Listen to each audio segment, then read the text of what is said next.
This is Mark Zickery, writer, producer, and director of Space Command, and you're listening to the Geek Speak Show. Ladies and gentlemen.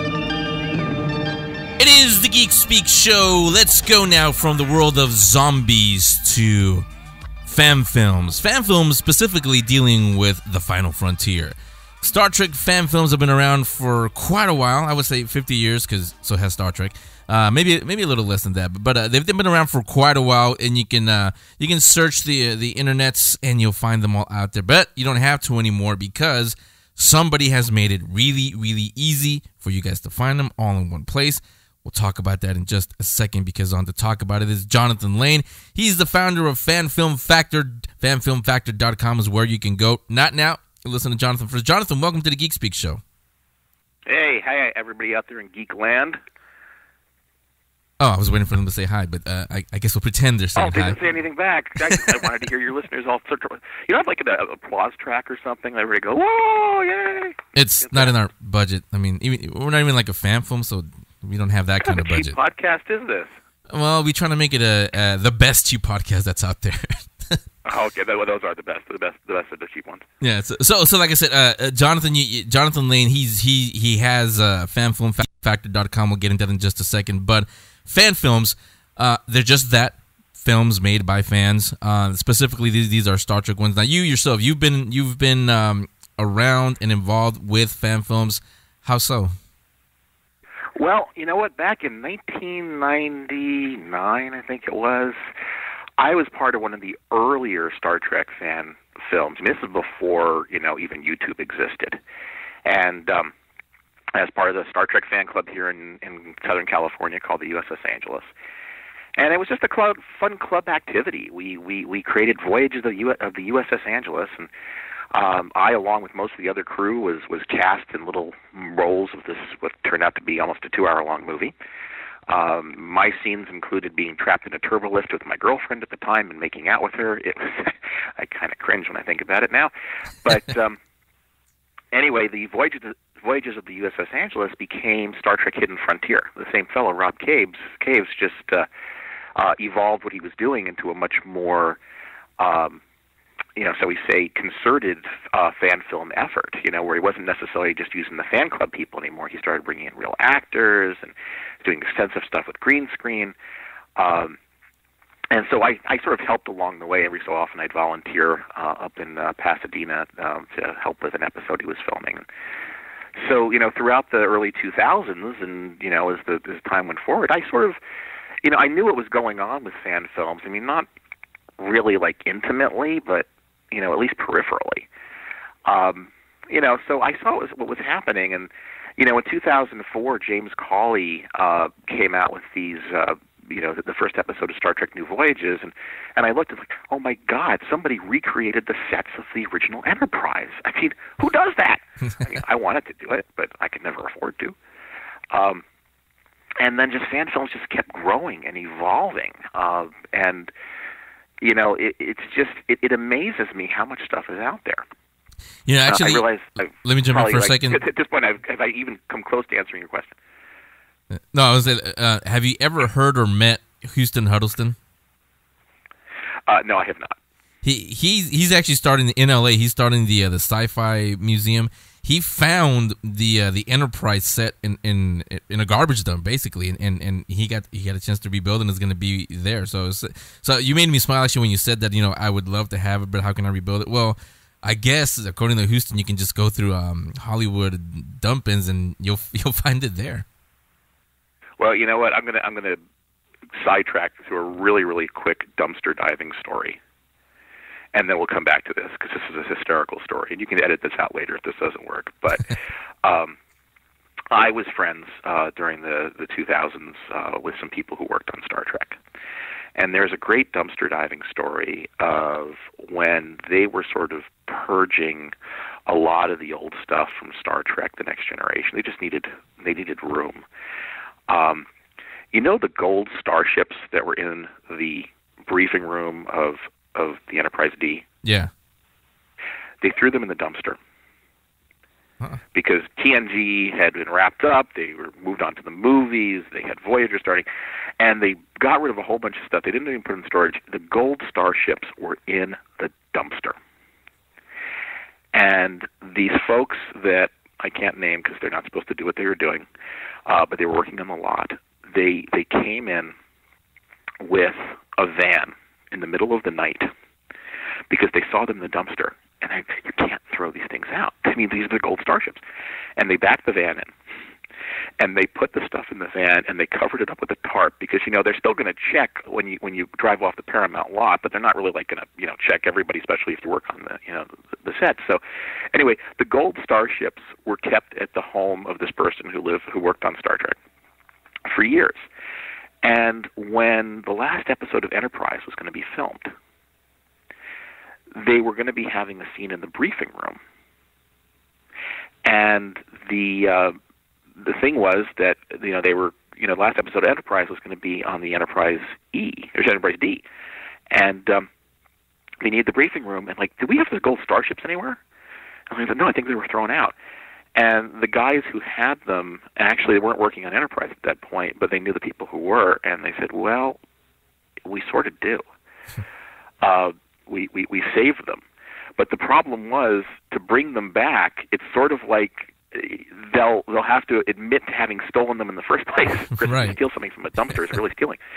But anyway, so they were all ready to bring them back in, and then somebody who was really, really smart realized that the episode that it was being based on was from one of the last two seasons of Next Gen, and they had taken the gold starships down. By that point. So they actually didn't need the gold starships. So those gold starships are still saved somewhere, but they were in a dumpster and somebody saved them. So they almost had to admit to something when they wouldn't have had to admit to it. They would have to admit it. If they brought them back on, it's like, well, guess what we did.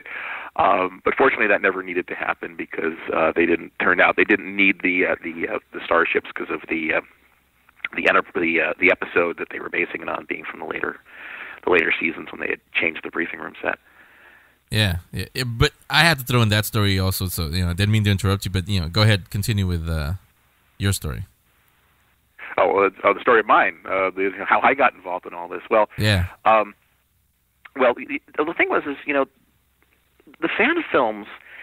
It was hard to find them. Every so often I would see on Facebook, it's like, oh, look what this, Star Trek Farragut or Starship Farragut just put out something new, or Starship Exeter just put out something new, and I'd watch it. And some stuff was good, some stuff was not so good.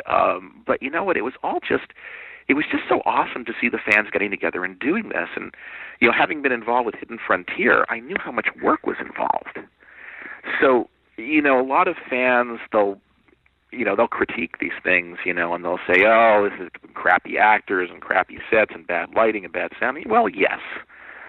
But you know what? There's so much work that goes into the crappy acting and the crappy sound and the crappy lighting that you have to give them credit for it, which I do. And so, I kept just, watching these things. And in 2014, my life changed. Because I heard about this new fan film. It hadn't even come out yet. It was called Star Trek Axanar. And I just read about it. This was like the early days before their first Kickstarter. And I was just seeing some of this stuff, and I was getting so excited. And the idea that Richard Hatch, who played Apollo and Zarek on Battlestar Galactica, was going to be playing a Klingon, that got my attention.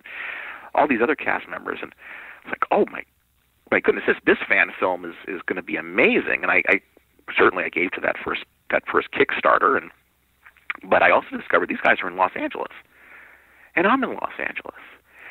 So when they sent out an email, or they posted on Facebook to say that they needed LA people to help out with a convention table they had in Pasadena, I shoved my hand up right away. I said, okay, I'll help. And I went there, and I helped them set up the table, and I helped them man the table, and I talked to all these people, and they're great people. And from that point on, I was just like, I was this uber volunteer. I helped them with other tables. I helped them stuff perks into packages. I was sort of this uber fan slash groupie slash stalker of Axanar, and I got them involved with the Star Trek fan club I'm part of, which is the USS Angeles is part of Starfleet, the International Star Trek fan club, and so we sort of became an official partner with them. They supported Starfleet. Starfleet supported Axanar, and I continued to be a sort of uber fan slash stalker of Axanar, and I, when they got the studio, the warehouse studio, whatever you want to call it, I went up there to carry carpet upstairs, and I helped assemble Alec Peters' desk, and it was cool. I watched the sets being built. I brought my 5-year-old in at one point. He sat in the captain's chair, and it was just really great. So fast forward to last summer, and the most recent Indiegogo campaign was coming out, and Alec Peters put out a request to those people who were sort of the Uber volunteers and said, do any of you want to write a regular blog to post on the Axanar website? Because he really wanted to, put a lot of stuff on the site to bring people there. And of course, I raised my hand. I do a bit of writing in my spare time. I actually do have a published book out there, and I'll just very quickly promote it. And if anybody wants to go look up "Being Santa Claus" on Amazon, please go and buy that. There's a few copies left that are only selling for like $2, so go ahead and buy it. But anyway, so I've written a book. I wrote other stuff, and so sure, I could do a blog. And I guess about maybe 14 or 15 people stepped up. And so Alec and his editor gave a bunch of categories for people to grab what you want to do. You want to do Throwback Thursday? Do you want to do interviews with the fan supporters or interviews with the cast? And there was one that he called Fan Film Friday. Write about fan films. And I was like, well, I'd love to do that. I grabbed that almost immediately. I said, that's the one I want. And there was one other guy who was going to be doing it. And so, okay, every other week or so I can write something up about a fan film or a fan series. I can do that easily. Or so I thought. And then I wrote up the first one, and I actually researched a little bit, and I found the very first fan film. Do you know when the very first fan film was? What was it? Back in 1973. It was called Paragon's Paragon, and there was a guy from Michigan who was like a carpet layer, and he spent about $15,000, or what would be today about $15,000 of his own money. I think back then it was probably closer to maybe $1,500. But he built a bridge set and a bunch of other sets, not quite the level of Star Trek Continues or New Voyages, but it was still a pretty awesome bridge set. And he filmed this almost 2-hour-long episode movie called Paragon's Paragon. So I wrote about this thing. It was an amazing story. And then when I was finished writing it and it posted, a woman by the name of Barbara Reeder posted back and said that was not the first fan film. You should do better research.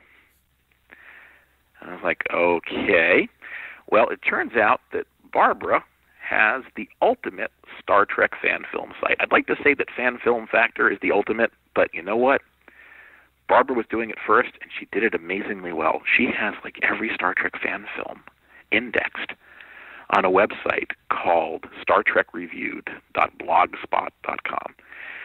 And you can go there and basically see just about every Star Trek fan film that's ever been made. And she was right. There were Star Trek fan films before 1973. They were mostly kids in their living rooms or in their pajamas, with their family, their parents holding the Super 8 camera, and the furniture moved around. And, I don't really consider those fan films so much, but I suppose you could say that. And then there was one thing out of Turkey in 1972, but I don't even know if I'd call that. It was more of a Saturday Night Live sketch. But I adjusted. I went in, adjusted the blog. I said, so this is one of the first fan films, but certainly the first one with this amount of production value.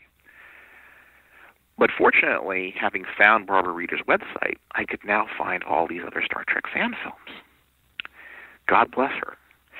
And I started writing my third one to get a jump on it. the second week, the other guy kind of flaked. He didn't deliver what he was supposed to. So I'd already kind of gotten a jump on it, so I took my second one. I put that one out there. And the third week, he couldn't do it either. So suddenly I was doing one of these a week. By the fourth week, he apologized to everybody, and he said, look, I'm having some personal pressures here, and I can't do the blog. I'm sorry. And so basically, I was the only one doing Fan Film Friday. So it sort of became my baby. And week after week, I would cover a different fan film. Sometimes I would do a one-part, sometimes I would do a two-part or a three-part. Sometimes they were researched. Sometimes I was able to find the people doing it and interview them. And week after week, Fan Film Friday appeared on the Axonar website. And it was a rabbit hole that I was jumping down. Because there was stuff out there I never even knew existed. I mean, I knew about Star Trek Continues and Star Trek New Voyages, and I knew about Farragut and Exeter. But, man, there's some weird stuff out there.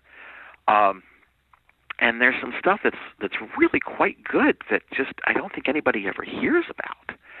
I discovered a wonderful series called Project Potemkin I never even knew about, and they've got like 3 seasons worth of stuff. And then there's some stuff that I saw many years ago I was able to track down, like Stone Trek, which is a mashup of Star Trek and the Flintstones, and it's like one of the funniest things you've ever seen. And so week after week after week, these blogs would appear. And eventually what happened was the other bloggers, we started out with lots and lots of people blogging on the Axonar site. Eventually the other bloggers all started kind of falling off one by one. So if you go to the Axonar website now, most of the stuff that's on there is either Fan Film Friday or stuff that Alec Peters is posting in his captain's blog, or Diana Kingsbury is on there, but there's not a lot of other stuff. But Fan Film Friday has continued. And about, 2 or 3 months ago, Alec contacts me. And Alec and I have become fairly good friends. And this is after the whole Axonar lawsuit started, but this had nothing to do with the lawsuit. But Alec said, I'd really love to see you take all of these blogs that you're doing and put them onto a separate blog site. Because Axonar has always been very supportive of other fan films and other fan series. Alec himself has worked probably on about 3 or 4 of them. But, when they have Kickstarters or, Indiegogo campaigns, Alec can, talk them up on the Axonar site and say, think about giving to Pacific 201 or think about giving to this or think about that. And he said, what we need, John, is a place where all the fan films can be found in one spot. And, of course, I said that Barbara Reeder is already doing this because her blogspot, her Trek Reviewed is great. But he said, yeah, but you know what? She doesn't get into the interviews and the background articles like you do, which is true. She links to them. She links to interviews and articles and podcasts. But she doesn't actually, go ahead and, do the long 2 or 3 part full articles that are, anywhere between 1 and 4,000 words that I do. And he said, look, I think there's room for both. But I would love to see a place where fan films could just, have a place to live and where people could go to find out everything about fan films. And I think, John, you should be the one to do it. And I said, well, thank you, Alec, for volunteering me for that. But the only problem was I had never actually developed my own blog before. I didn't know how to work WordPress, to be honest. It's kind of embarrassing. I'm a guy who used to, do web design and user interface design, but I didn't really know how to work WordPress. And he said, yeah, not a problem. I've got a guy who's my PR director in Iowa, and his name is Mike Bodden. He's a whiz with WordPress, and he'll make the back end for you. And you just put on the content. All you have to do is just do the stuff you're already doing. Just write stuff. You can take the stuff you've already done for Axonar and put it on there. He wanted me to still do the Fan Film Fridays for Axonar, but now it just sort of appear in 2 different places. So when all was said and done, I was like, okay, well, if all I have to do is just fill it in with stuff, great. So Mike is a really nice guy. He set it all up. He gave me a good little tutoring session on how to work the back-end dashboard, and I started loading it up with stuff, and it's a few months later, and Fan Film Factor is going at warp speed. Yeah, and again, like I said, fanfilmfactor.com is where you can find it. Now, besides using Barbara's site, I mean, how do you go about finding all the fan films? You know what? It's the rabbit hole. You just go down the rabbit hole, and if you see a little cave going off to the left, you go off to the left and see where it leads to. The main thing is whenever you go to YouTube, and there's that little line on the right side that says you may also like, and there's a whole bunch of related videos. Yeah. Go to any Star Trek fan film, and then click on one of those links, and watch that fan film, and then click on one of those other links, and click on one of those, and it's amazing how much stuff you can find. I actually found some stuff that Barbara Reeder did not have on her website. For example, Star Trek versus Batman. There was a guy in 2006 actually managed to find a company that makes Batmobiles, and he rented one, and he got a Batman costume and a Robin costume, and he got the most amazing actor to play the Joker. This was all 1960s Batman. But the idea of this thing was that William Shatner and Adam West are two probably of the campiest actors you'll ever find from the 1960s. Why not get them together? And he couldn't actually get the actors, but he got people to play those roles, and he did this hour-long Star Trek versus Batman thing. It's hysterical. I mean, it's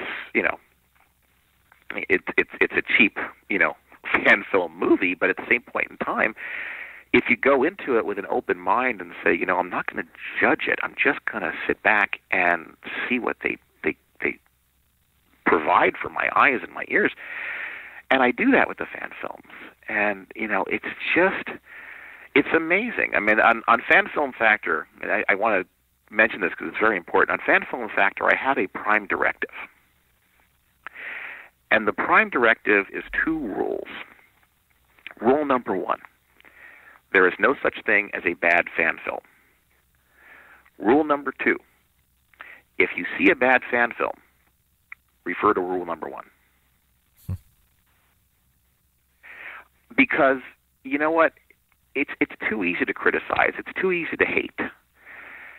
I don't want to hate. I've worked on a fan film, and as much as I cringe when I watch myself making out with my girlfriend in that turbo lift, the fact is that I know what went into that, and all these guys are trying so hard, and nothing kills your buzz faster than somebody saying all the nastiest, cruelest things about the work that you did.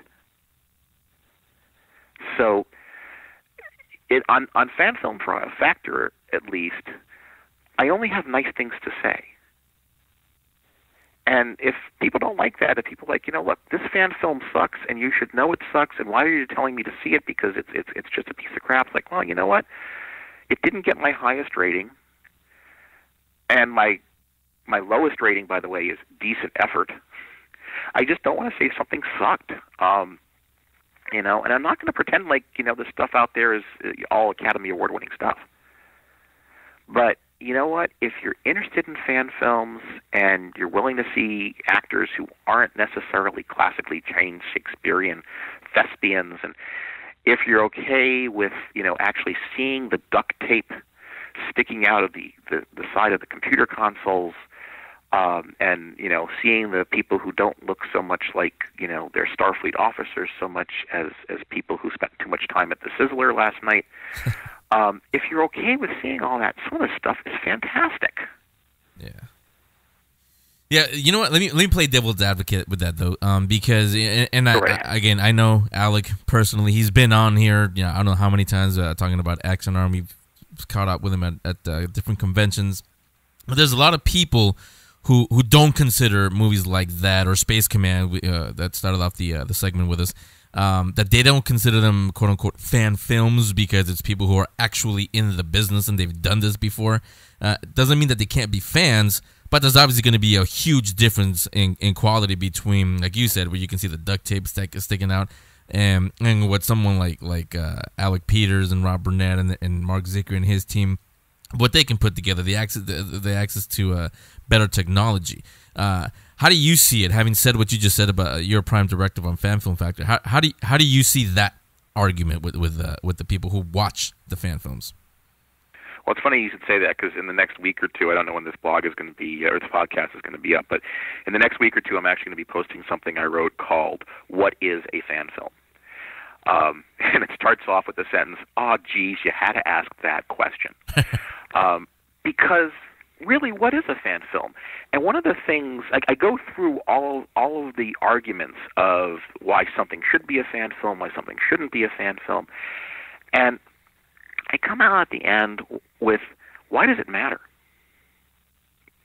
There are people who would claim that The Force Awakens is a fan film because J.J. Abrams was a Star Trek fan. Or the movie Creed. The guy who made Creed used to watch the Rocky movies with his dad. He was a huge fan. In fact, making Creed was sort of him honoring his late father. Is Creed a fan film? Well, obviously, it had, tens of millions of dollars of budget and, a huge studio behind it. So, yeah, everybody got paid. It was not really what you would consider a fan film as like, made in your garage independent production. But it was made by a fan who loved Rocky. And, The Force Awakens was made by fans who loved Star Wars. I mean, thank goodness it's made, these things are made by fans who love what they're doing. But of course, if you say, okay, well, you know what, it's a studio movie that can't be a fan film, fine, eliminate that. Those two movies aren't fan films.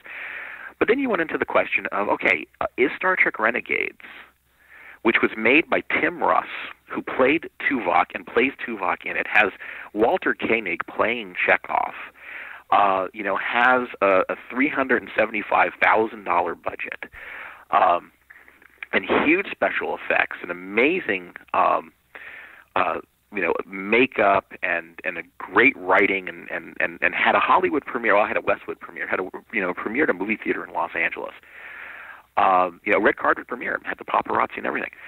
Is that a fan film? And notice I left Axanar out of this, but Axanar you can put in there as well. They didn't make a 90-minute movie that had a Hollywood or red carpet premiere, but you could make the same argument about Axanar, but the question is that a fan film? And I don't necessarily think it's not a fan film,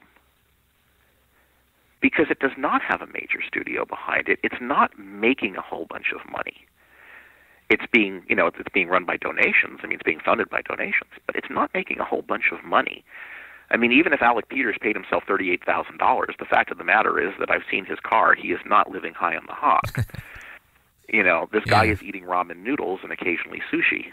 But, he is not taking the $1 million salary that people who are executive producers can take in Hollywood. But the fans who are running these, and Star Trek continues. I mean, Star Trek continues. You can argue they're not making any money either, but they have a full studio. And it's a permanent studio. And they have amazing sets. Does that make them any less of a fan film? And they have the actors, the guy who played Apollo, Michael Forrest, played Apollo in their movie, in their first episode, The Pilgrim of Eternity. They had Colin Baker, who was the sixth Doctor Who, playing a role in one of their episodes, and Lou Ferrigno, the Hulk. I mean, the fact is that all of these folks, to some extent or another, are professional level, professional quality, whether or not they're paying themselves salaries or getting paid. In general, they're not making money. I mean, even if Axanar paid Alec $30,000 or $38,000, the fact is Paramount and CBS make movies in the hundreds of millions of dollars. So $38,000 is nothing. So do you really want to say that Axanar and Continues and Renegades, New Voyages are not fan films simply because they've got a 5-figure or a 6-figure budget? And then I ask the final question, why does it matter? Yeah. Why does it matter what you call it? It's there. It's wonderful. It's something that we get to watch and enjoy. And if it looks really good, even better. I mean, I'll watch the stuff that's coming out of Project Potemkin, which I know is filmed in a carport, or at least the original episodes were. They had really good stories. And I'll watch an episode of Star Trek Continues that was filmed on a Civil War reenacted battlefield where you basically can't tell the difference between that and a Hollywood movie. And I will enjoy both of them. Why do I have to call one of them a fan film and one of them not? So that's my devil's advocate question back to you. Yeah, and you can tell that Jonathan knows what he's talking about. So again, you can go to fanfilmfactor.com, read even more, and find all of them there. Now, we can't let you go without actually talking about Star Trek, because it has gotten a rebirth from 2009 to now. We're about to see the third film with the new crew, with Beyond later this year. So talk about, you've seen the trailer obviously like everybody else. Talk about what was your reaction when you first saw the trailer and everything you've seen from Star Trek Beyond? Oh, man. Yeah, my reaction was pretty much the same as most of the fans' reactions, which was like, okay, well, it's the Fast and the Furious, isn't it, in space? But I noticed very, very quickly Simon Pegg got on social media and said this was just the way that they cut the trailer. Yeah. And I know how that works, because I used to, back when I was I had a real job, I did some work with Hollywood marketing. I did interactive websites and such. And I know how trailers can be cut. And pretty much the guys who are doing that can cut a trailer to make a movie look like anything. They can make a comedy look serious. They can make a drama look funny. It all depends on what the bosses ask for. And I think when Star Trek Beyond was going to be marketed, I don't know if people remember this, but the whole idea was that trailer was coming out the week before. It was actually going to premiere at The Force Awakens. It was going to be before The Force Awakens, it was going to be on the trailers before it, the previews. And they released it like a week or two before that just to get a jump on that and to just have everybody talking about Star Trek while they're already talking about Star Wars. And you've got to be loud to yell over Star Wars. So they made it loud. And of course, the people seeing Star Wars, or so they thought, were all going to be the young, the hip, crowd of kids who were interested in, things like the Fast and the Furious movies. It's like, let's take Star Trek and make it look as young and fresh and exciting and adventurous as we possibly can. Which is exactly the opposite of what the fans wanted to see, because Star Trek is not the Fast and the Furious, and you don't really care if Kirk's riding a motorcycle because they don't have motorcycles in the 23rd century, except the ones that like hover and chase Corvettes off of a cliff. So they cut this trailer in a way that made it look like the Fast and the Furious, because somebody in Paramount marketing said that's going to work. And it was a bad call. Yeah. So I don't necessarily believe that this movie is going to be the Fast and the Furious in space.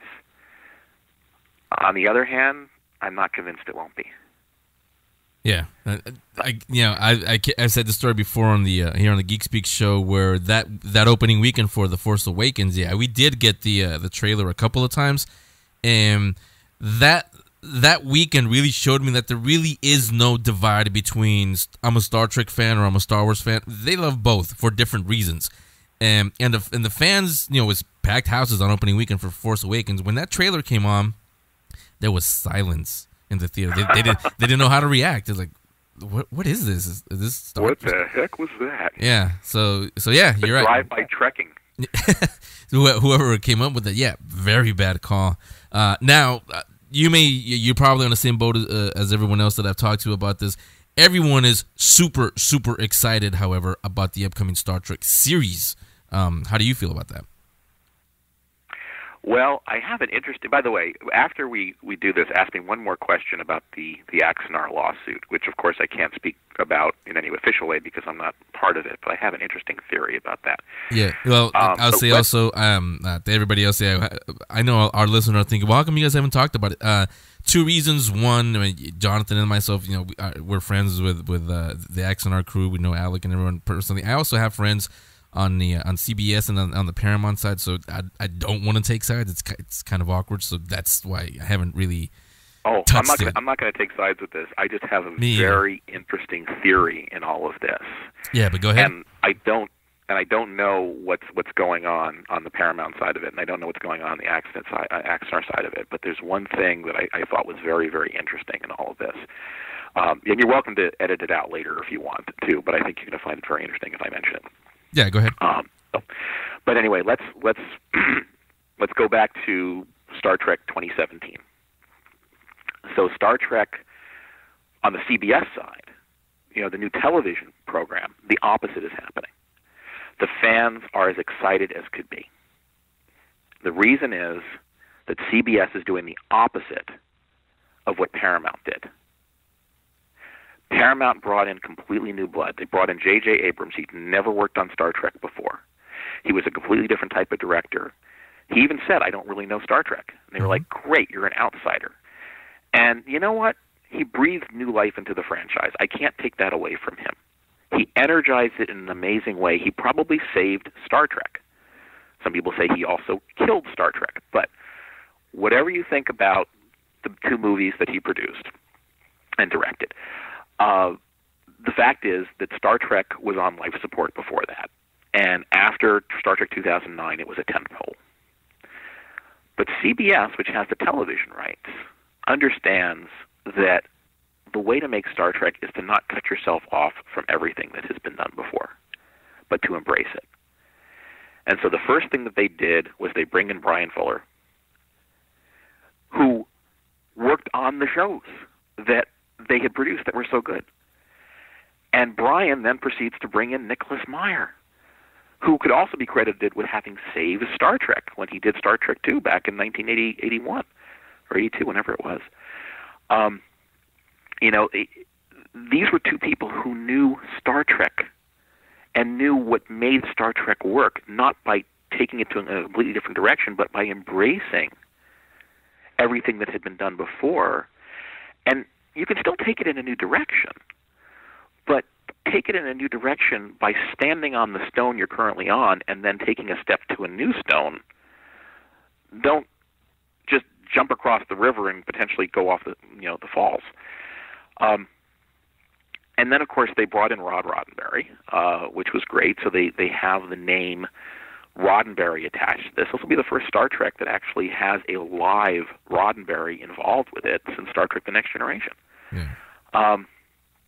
And they just keep making the right decisions. When they leaked the fact that it was going to potentially be a show between the end of Star Trek VI and the beginning of Next Generation, fans went wild. It was the opposite of their reaction to the trailer for Star Trek Beyond.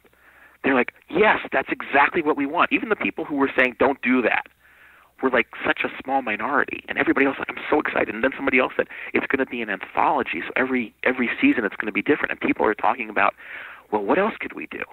And the fans are all like, well, what if we did, a series that was all based on the Klingons, or a series that takes place after the end of the Next Generation when Romulus has been destroyed, and we watch what happens to the Romulan people.